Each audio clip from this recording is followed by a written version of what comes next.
face with Ate Coring. Kwento natin ay kwento niya rin. Hello! Face to face, kaya natin. Hi! O ano na? Kumusta na? Ano nang latest? O, maayong aga sa mga taga-Panay, mapiya kapipita sa mga Maranao ng Lanao del Sur at good morning sa lahat ng mga kamisis at kapatid natin saan mang panig ng mundo. Ito ang Face to Face with Ate Coring. Handa na ba kayo sa ating kwentuhan, chismisan at kulitan? For today's kwentuhan, buhay domestic helper. Pag-uusapan natin ang natatanging sakripisyo ng mga inang ng ibang bansa para sa pamilya. Mini donuts na negosyo, hindi mini ang kita. Ang matamis na tagumpay, ibibida mamaya sa Mrs. Wais. Pang-long life na pansit, may kakaibang atake gamit ang buko. Tikman natin sa ihain na yan. All these and more, the Face to Face with Ate Coring.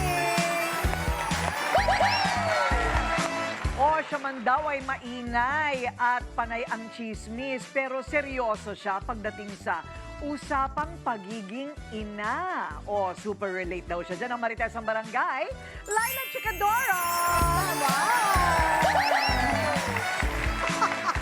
Ilan ba ang anak mo? Dalawa. Dalawa talaga? Ilang Dalawa. taon na sila? Nagtatrabaho na. 30 and 28. Oy, dapat tumutulong na yan sa'yo. Ay, hindi na. Hindi ko na sila inaobliga, Ate Coring, but they're on their own. Ah, good. Empty nester na ako. Wow. Kaya puro pusa na lang ang inaatupag ko.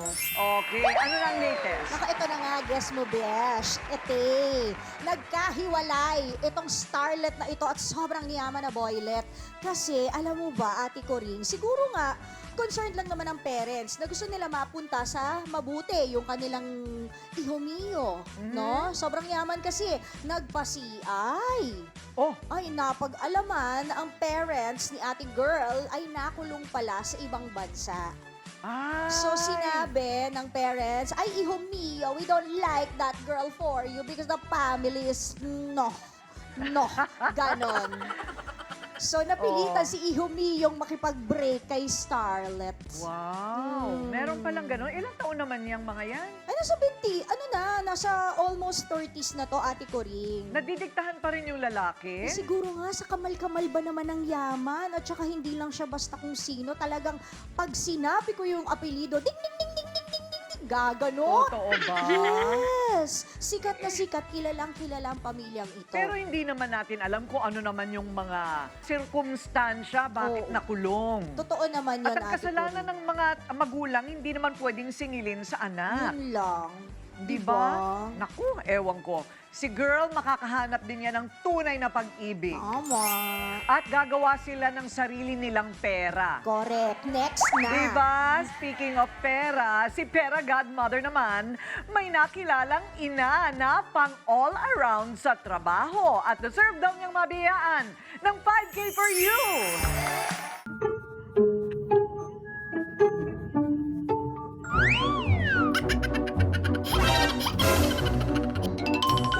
Ay, chika mo nga sa iyong Pera Godmother kung sino ang unang-una mong kukontakin kapag kinailangan mo ng tulong. Asawa ko po. Asa ba ang asawa mo ngayon?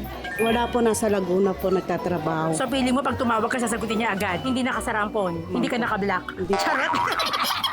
Sino ang unang taong naiisip mo kapag nangangailangan ka ng tulong? Siyempre po, magulang ko. Sa ng problema ko. Alam mo ba, pag tumawag ka pangangailangan ko. Pag tumawag ka ba sa kanya, sasagot sila agad? Sa ngayon po, wala po kay cellphone eh. Ay, wala kang cellphone. Paano mo tatawagan? Wala kang cellphone. May hinahanap akong isang nanay at lola na halos buong pamilya ay umaasa sa kanyang sipag at tiyaga. Kahit kapos sa buhay, hindi siya sumusuko para may mapakain at maitaguyod ang kanyang mga anak at apo. Kilalanin natin siya. Hello, Nanay Melinda! Kumawin yung Pera Godmother. Parang hindi ka naman nagulat sa aking kagandahan. Ikwento mo nga sa akin, Nanay Melinda, kung ano ang iyong pang-araw-araw na buhay para suportahan ang iyong pamilya. Eto po, nagkakalakal po, minsan nagkakanal, nagpipintura, kung ano yung utos sa akin sa barangay. Naku, at ito pa nga nabalitaan ko, Nay, ha? Opo. After mong magtrabaho sa barangay, ikaw pa daw ay nangangalakal nga. Ba't Opo. kailangan pang gawin yun? Sayang din po yung pambili-biling pampers, ang gatas-gatas. Pero ilan ang anak mo? 5 po, Ang apo mo ilan? 13 po sila eh. Meron nga nagsabi sa akin na ikaw daw ay mayroong anak na nasa mental Opo. hospital sa Mandaluyong. Ano Opo. pong nangyari sa kanya? Na ano po yung utak niya, na-stress po siya. Nadadalaw mo ba ang anak mo? Hindi po. Bakit hindi mo siya Kapos nadadalaw? po sa pera. Bilang isang ina, Oo. ano talaga yung nararamdaman mo right now na Siyempre po. sa loob ng isang taon na yun, hindi mo man lang nadalaw ang iyong anak? Siyempre, masakit din po sa akin. Kasi kailangan ko rin pong dalawin. Kasi anak ko rin po yun. Kaya lang po, gusto ko man pong dumalaw. Wala po akong mahiraman. Kung mabibigyan ka ng pagkakataon, anong gusto mong sabihin sa anak mo? Pag nagkita oo, kayo. Pag nagkita kami, gusto ko muna siyang gumaling. Totoo ba yung narinig ko na halos ikaw din, hindi ka na kumakain kasi nga kulang sa budget? Opo. Talaga namang napakabuti ng iyong puso dahil mas inuuna mo ang iyong pamilya kesa sa iyong sarili. Na talaga namang lahat ng klase ng trabaho ay gagawin mo para matustusan ang pangangailangan ng iyong pamilya at ng iyong mga apo. Alam na alam ng iyong peragad mother na deserving kang makilala ni Ate Coring sa studio. Ready ka namang sumama sa akin? Opo. Dadaling kita kay Ate Coring, kaya iwan mo naman yung hawak mo. Let's go! Let's go! Pera Godmother, where are you? Yes, Ate Coring! Kakaiba. See? Magandang umaga po. Ganito ka ni Melinda Ate- Kandahan yan. O, meron na naman tayong bagong pipila sa libreng pustiso. Nanay, Ang smile. paano po yung kinakain lang ninyo kung wala kayong ngipin? Yung dalawa tsaka Yung dalawa at yung nasa Opo. likod? Laban na daw. Sip, sip, sip, sip. Nakakakain ka ng fried chicken? Fried chicken, ang galing mo naman. Talaga? Siya- Sagad pa yung puto dun, ha? Oo. Sinisimot pa po, Ma'am Corina. Idol ko po kayo, Ma'am. Talaga? Ngayon lang kita nakita. Oo nga. Kita mo, oo nga. Kompletong ngipin ka, ha? Opo, ganyan sana ipin ko. Bigay mo sa akin, Ma'am Corina. Huwag ka mag-alala. Para gumanda naman po ako. Pero ano po, Opo. walang mani. Hindi kayo nakakakain ng Hindi mani. po, dinudurog ko po yan para makatikim ng mani. Ayun. Opo. Kala ko, nilululun na lang. Pulburo na lang, mami, para di ka mahirapan. Okay. Oh, ikaw ay all-around na tagalinis. Opo, Ma'am. Kailangan po. ng Sa ano? barangay po. Sa barangay. Alas 5 po ako ng umaga ng madaling araw, magwawalis po. At tapos po ako ng alas 7 ng umaga, pagwawalis ko. Ngayon po, pag tao na ako sa barangay, doon naman po ako sa barangay. Maglilipit, magwawalis-walis doon sa barangay. Eto na. 5K for you! Salamat po, Ma'am Corina! Salamat po! Meron, Ate Coring, meron pang grocery para sa iyo. Wow! Ay, marami ako ng nagpinsan! Oo. Alam mo ba siya tuwan-tuwa, Ate Paborito Coring? na apo ko! Oh, wow! Talaga ba? Paborito ko to! Oh. Alam mo ba Okay. tuwan-tuwa to, Ate Coring? 11 ang apo eh. 11 ang apo mo? 11? Oo. So marami silang Ma'am Corina, salamat po sa inyo. Okay. Si Melinda may nakikita pa ring liwanag ng pag-asa sa kabila ng napakabigat niyang pinapasan, 11 apo.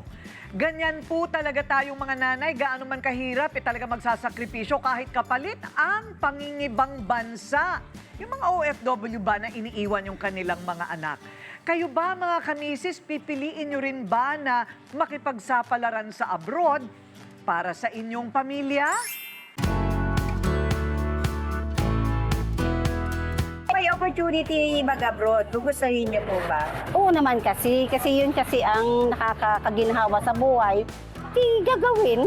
Ako po personally, gusto ko po talagang mag-abroad. Bata pa lang ako. Kasi mas nakikita ko po yung sarili ko sa ibang bansa. Mas malaki po yung growth doon, yung benefits, especially yung salary. Mas nakikita ko po na mas yayaman ako doon. Dito na lang sa Pilipinas, mas masaya. Nakakainip sa ibang bansa. Pag kahit may kamag-anak ka, dito, magagawa mo pa yung mga gusto mo. May sumba-sumba, may exercise. At kasama natin ngayon sa studio ang dalawang kamisis nating domestic helper. Si Jennifer Cruz, domestic helper siya sa Hong Kong. At Cristina Gabriel, DH naman siya sa Saudi. Hello! Bakit kayo nandito ngayon sa Pilipinas? Finish contract na po. Finish contract. Pag nag-finish contract, kailan ka ulit babalik doon? Ano po, 1 month po. Depende sa ahensya. At ikaw naman, Jennifer? Ako po, nag-break contract po ako since yung asawa ko po at saka yung mga anak ko, pinag-stay na po ako sa Pinas kasi sila naman daw po ang aking aalaga. Akala ko naman, ikaw naman ang aalagaan ngayon. Pinabalik ka para sila naman daw ang alagaan mo. Pero may problema ba doon sa digmaan na nangyayari sa Middle East? Hindi naman po kasi malayo naman po kami dun sa gera. Malayo naman kayo doon. Hindi kayo nadadamay. Hindi po. Okay, ano nga ba ang umiikot sa pag-iisip ng isang nanay at asawa na kailangang umalis dahil kailangang kumita? Hindi ba? Ano yung kailangan mong sabihin sa sarili mo para matulak mo ang sarili mo na umalis at iwan ang minamahal na mga anak? Malalaman po natin sa ating pagbabalik.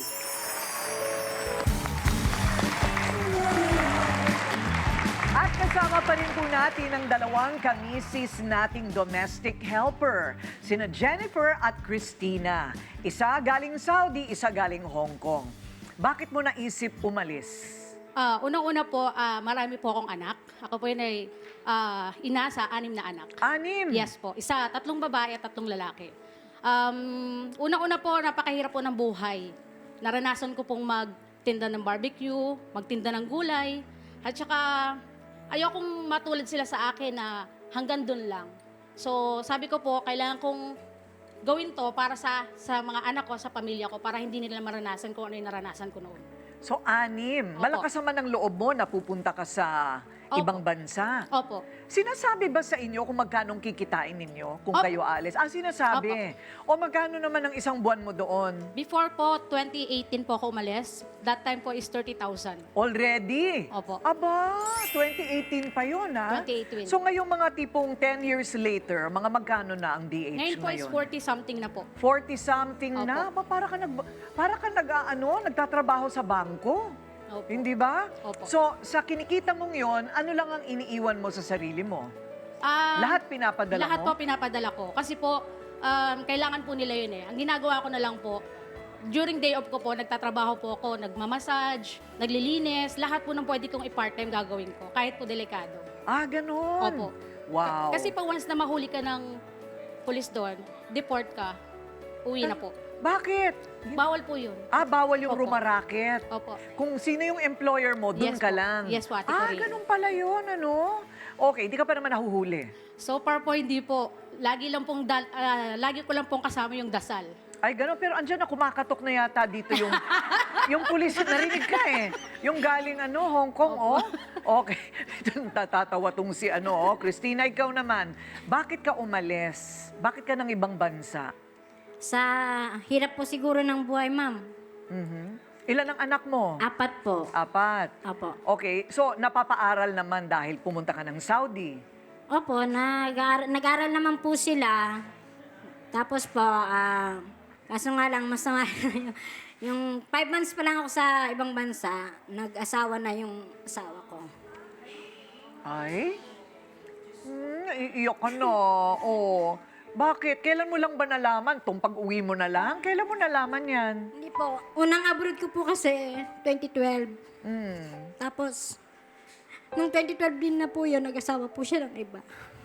Pero nagpapadala ka ng kita mo doon. Sa 3 years ko po sa ibang bansa, nagpapadala po ako. Wala pong palya yun. Oo nga, pero sino nag-aalaga sa mga anak mo? Hindi ang nakikinabang sa kinikita mo doon. Yung biyanan ko po. Yung biyanan mo. Tsaka yung asawa ko. Yung asawa mong salawahan? Opo. Talaga naman. Ipapako na kita sa cruise. Hindi, totoo nga. Totoo po yun. Ba't mo ginawa, girl? Pwede namang diretso sa mga anak nilihim mo. po kasi nila sa akin yun eh. Oo. Tapos wala pa akong contact ng 3 years sa mga anak ko. Pero kasal kayo? Opo, kasal po. Wow, grabe. Ano sabi ng mga anak mo? Wala po. Nalaman ko po huli na eh. Tapos hindi na po nila pinapakausap sa akin yung anak ko. Ay? Hindi na po nila. O ngayon na bumalik ka na, nakakausap mo na? Opo, nung 2015 pa ako bumalik. Tapos nilaban ko po sila hanggang sa barangay. Nilaban ko sila. Okay. Pero ayaw pa rin nila sumama sa akin kasi na-brainwash po sila. Ay, sus. So ngayon, nandun pa rin sila sa tatay nila. Wala na po. Nasa akin na po sila. Ah, okay. So naliwanagan naman sila ng pag-iisip na ikaw ang nagpapaaral sa kanila? Opo. Nung ano na sila, nung malalaki na sila. Kasi umalis po ako ng bansa, maliliit pa sila eh. Yon ang sinasabi nilang napakahirap. Ano? Ano pa yung mahirap sa iniiwanan ng pamilya? Ako po, 2 buwan pa lang po ako sa Hong Kong. Yung anak ko po na opera, yung appendicitis. Isa po sa pinakamahirap kasi nag-aalaga ako ng ibang anak. Ay, Tapos yung anak ko na nangangailangan ng presensya ko. Pero hindi ko magawa. ang hirap nun. Pero kailangan ko pong tibayan para dun po sa kanila yun. Oo, at least may pambayad sa ospital. Opo. Hindi Kasi ba? po, pag pinairal ko yung panghihina, uuwi po talaga ako. Oo nga. Tapos, lahat kayo nakatungang nga pag uwi mo. Di ba, no? Ganun yun eh. Ikaw naman, naku, meron pang attempted rape. Ano yung attempted Opo. rape? Meron po yun. Sino yung amo mo? Yung unang amo ko po sa Kuwait, Oo. muntik na po akong ma-rape nung kinakasama niyang pinsan niya. O ngayon, so paano ka nakawala? Ano po, tumalon po ako sa may second floor para po makawala po ako dun sa amo ko. Bakit? Ano yon? Lasing? Hindi po, kasi po yung amo kong babae umalis po. Tapos po yung pinsan niya, pumunta po dun sa bahay namin. Eh, 2 lang po, dapat 3 lang po kami dun ng alaga ko. Kasi 2 po yung alaga kong bata. Tapos ako lang po yung naiwan na ano. Tapos pumasok siya, yung 2 bata inilagay niya sa kwarto. Tapos ako po, inilagay niya ako dun sa kwarto nila nung pinsan niya. Naku.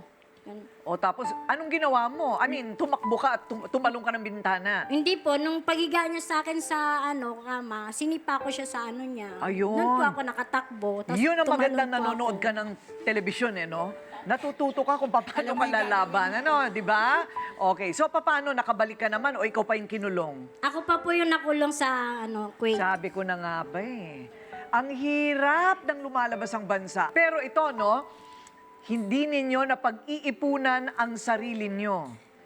Panay Ito po bigay sa Pilipinas. Dapat may tinitira. Correct, magtira sa sarili. Para pag uwi mo, may negosyo ka. Ganun dapat.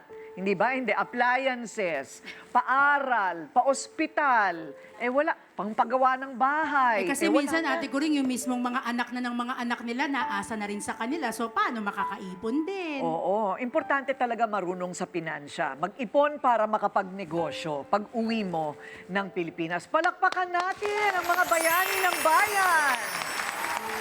Ngayon ba ay madali pa rin maging OFW? May demand pa rin ba para sa mga Pilipina?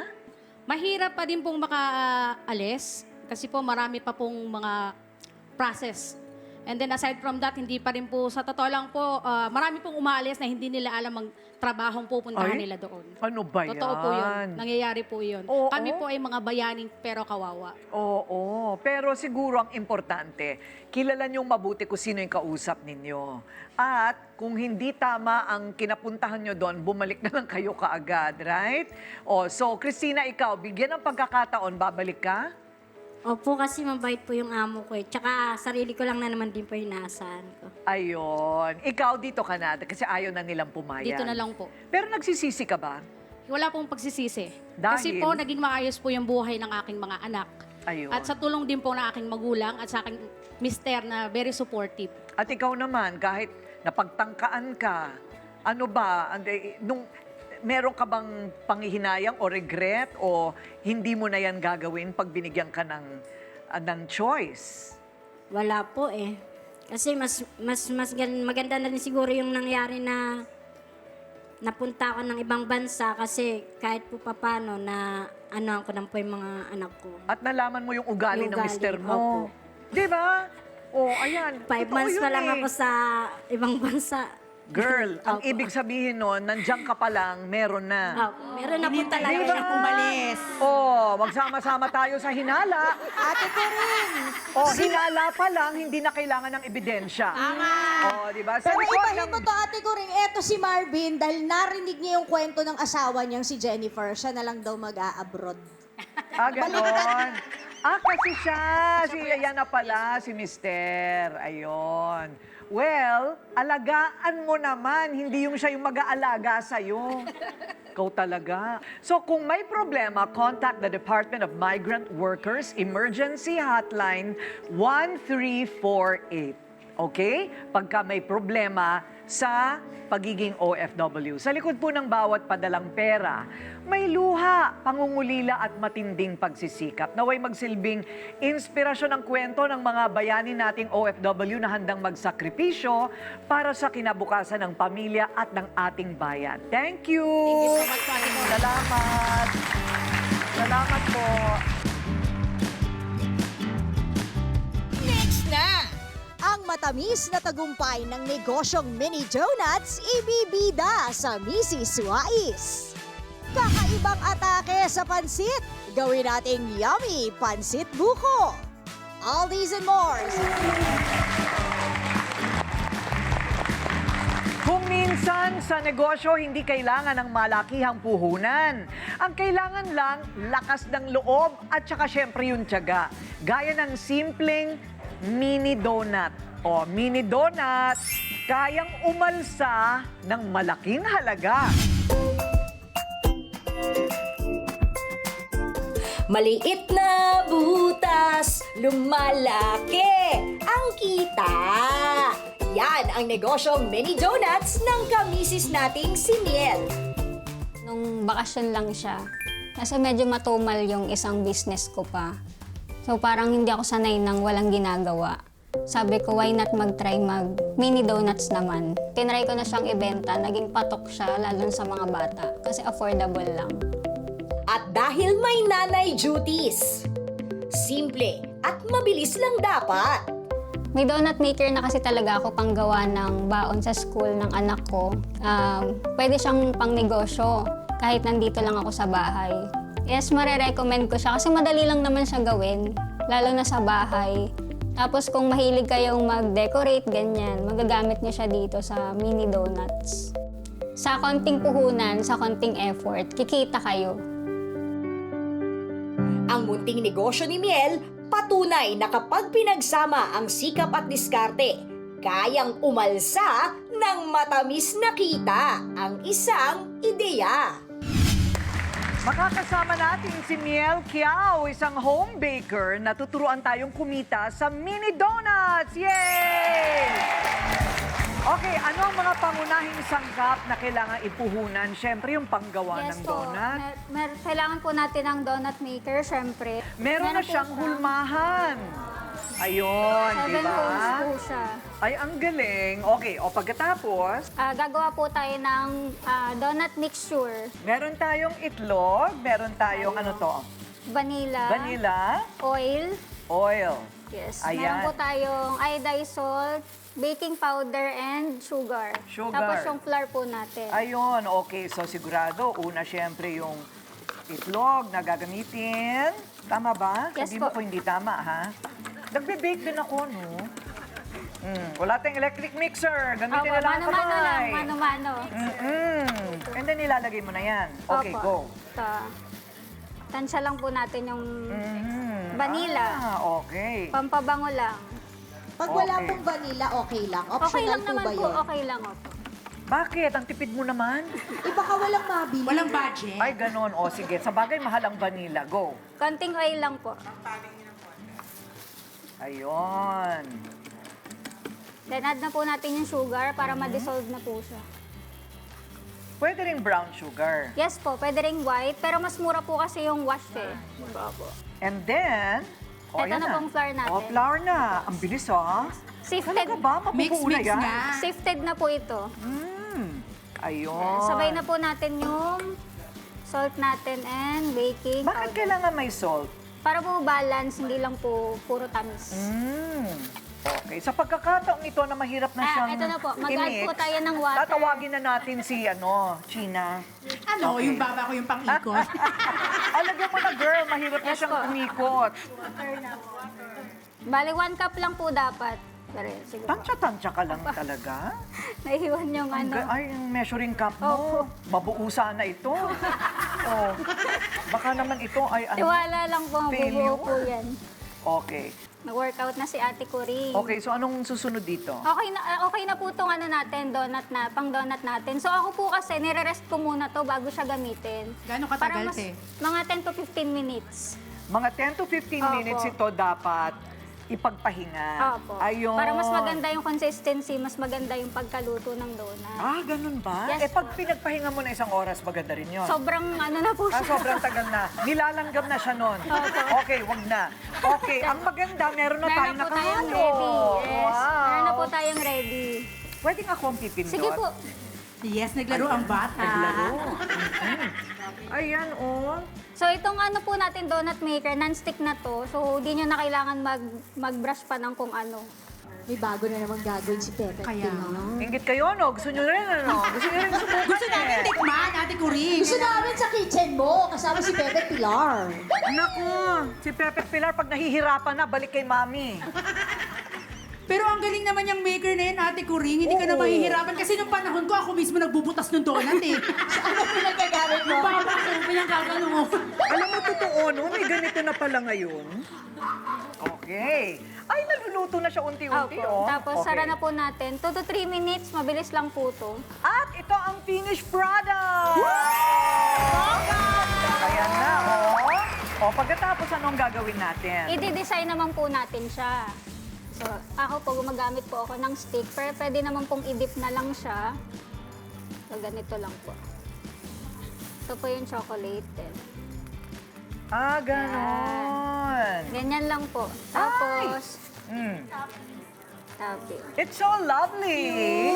It's so lovely. O, ako, ito naman. Masarap yan activity ng mga kids, Yes, Ate oo. Coring. Ha?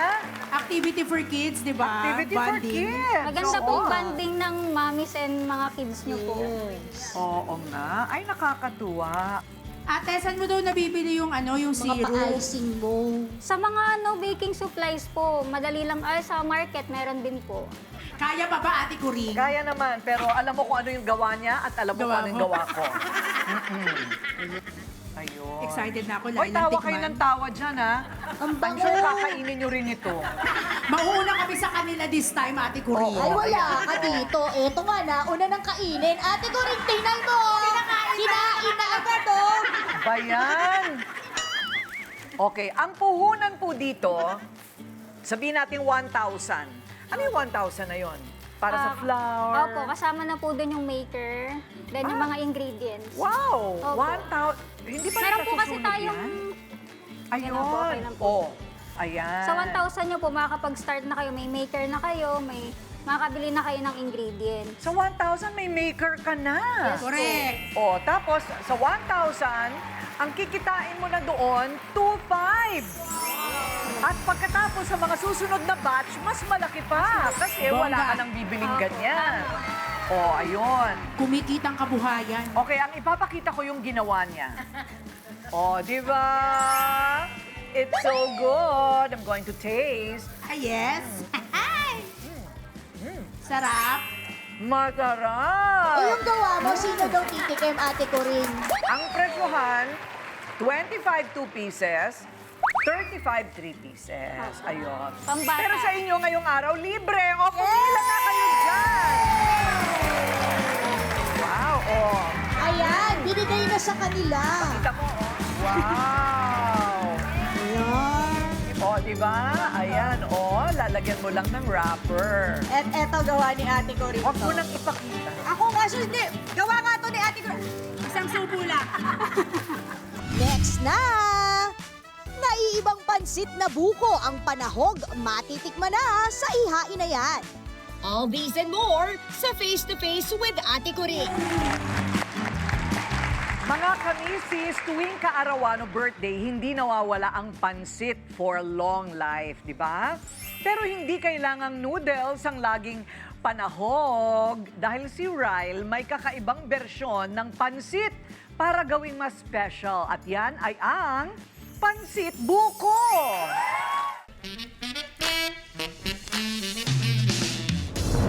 Mga kapatid at kapamilya, welcome po sa panibagong episode ng Deal or Noodle, kung saan huhulaan ng ating mga kalahok kung anong klaseng pansit ba ang ating ihahain today.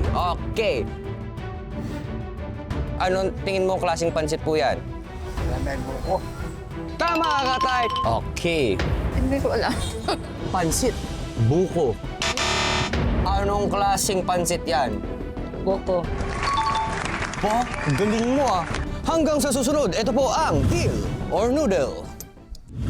Okay mga kamisis, nandito naman tayo ngayon kasama si Chef Marcos. Chef, bati ka naman sa mga kamisis natin. Ayun, magandang umaga mga kamisis. So ngayon mag-prepare tayo ng pansit buko para sa inyo. Chef, kakaiba to ah. Pansit buko, ngayon ko lang to na narinig sa'yo lang. Bakit mo naman naisip na gawing pansit yung buko? Ayun, para mas healthy rin yung ano natin, yung pagkain. Para less carbs lang din, tapos kakaiba rin sa mga kamisis natin. Make sure na present ang 300 grams ng laman ng buko, kalahating kilo ng hipon, 10 grams ng bawang, 4 grams ng chicken cubes, 1/8 kutsarita ng dried oregano, asin at paminta. Saan mo nakuha yung inspiration para gawin to? Ikaw lang nakaisip? Yes, kasi sa probinsya, malayo yung bibilihan. So naisip ko, bakit hindi gamitin yung buko? So ano difference nitong coconut na to, Chef? Yung parang mas maninipis, tsaka dito. Ito kasi medyo may sugar to konti. So desiccated na siya. Okay. So ito-toast lang natin siya mamaya para mas lumabas yung flavor niya. Ano yung magiging lasa nitong dish na to? Siyempre pag sinabi mong buko, isipin mo matamis, panghimagas eh. So savory siya, yung ating dahil din sa shrimp, Okay. sa mga umami na... So literal pansit talaga. Yes. Okay. So first, unahin muna natin yung coconut na desiccated. So toast lang muna natin siya hanggang mag-golden ng konti. Hindi lalagyan ng oil yan, Chef? Hindi na. Okay. So pang toppings kasi natin siya. Ayan, mga kamisis, alam nyo, ang buko ay isa sa pinagmamalaki po ng Quezon dahil nandito po ang isa sa pinakamalalaking bukuhan sa buong Pilipinas. At Chef, pare, bibili ka ng isang buko. Nasa magkano kaya yun? Nasa around 50 to 60 pesos. So pwede na to. Bilis So, lang side ah. natin siya. Turn yan, add tayo ng oil sa pan. Add tayong garlic. So brown lang natin siya ng konti. Then add na natin yung ating shrimp. Chef, kung sakali wala tayong shrimp, ano pwedeng pamalit? Chicken. Chicken. Yung mga leftover natin chicken. Okay. Oh, at least yun. Para mas tipid. nakakatipid tayo. And add tayo ng cubes. Mga half lang. Chicken cube. So add na natin yung ating noodles. buko meat. Chef, ano yung kitchen diskarte mo naman sa pagpili ng buko? Ayun, sa pagpili ng buko, kailangan natin alugin siya. Alugin? Kailangan marami yung tubig, tapos Okay. hindi siya maitim. Okay. Walang molds yung ating buko. Fresh pa yung buko na yun. Oh, okay. So, add tayo ng oregano or basil. So, optional lang naman siya. Pang-add lang ng flavor and umami. Paminta. And salt. Chef, paano mo malalaman pag luto na yung buko? Mga 2 minutes lang, luto na siya. Pero, ang kailangan kasi natin, maano yung flavor lahat sa buko mismo. Okay, now, titikim na tayo. So, yung texture niya mga kamisis, parang buko pa rin. Yung pagkakinagat mo, medyo matigas pa rin siya. Pero yung lasa niya, lasang pansit. Ang galing. Guilt-free to and hindi ka masyadong tataba. Pero sabi nga nila, if you eat too much, you get very fat. Yung the coconut nut. Oh, di ba? Gusto niyo yun? Kaya naman, ate ko ring, ate Lai, papatikim ko na sa inyo ha.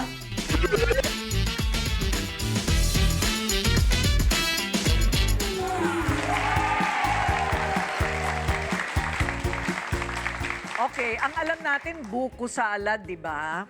Ano kaya kapag ang buko ay sinahugan mo ng asin at paminta? May di ba? hipon pa. May hipon pa. Ang lasa, Ate Kuring. Girl, pasado. Oh, very good. Kakain mo sa kanila. Tingnan mo.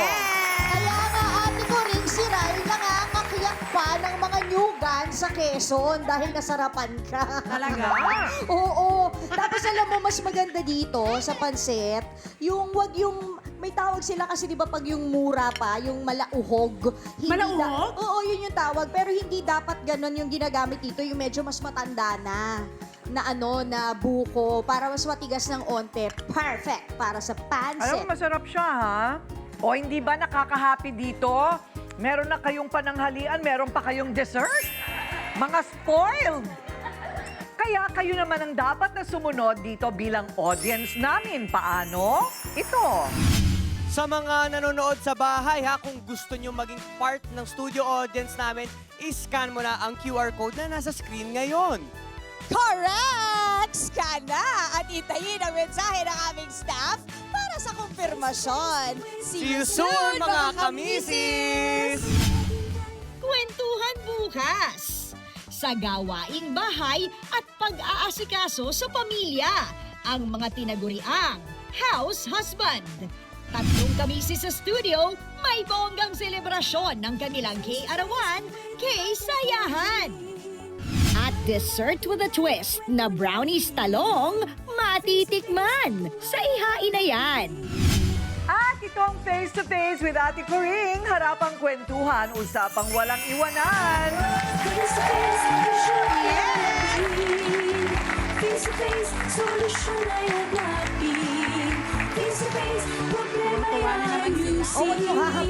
Sa tulong ni Ate Coring. Tuwa na naman ang ating mga kamisis. Busog na naman sila.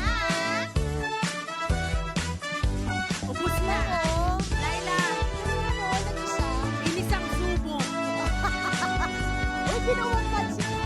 Face-to-face with Ate Coring.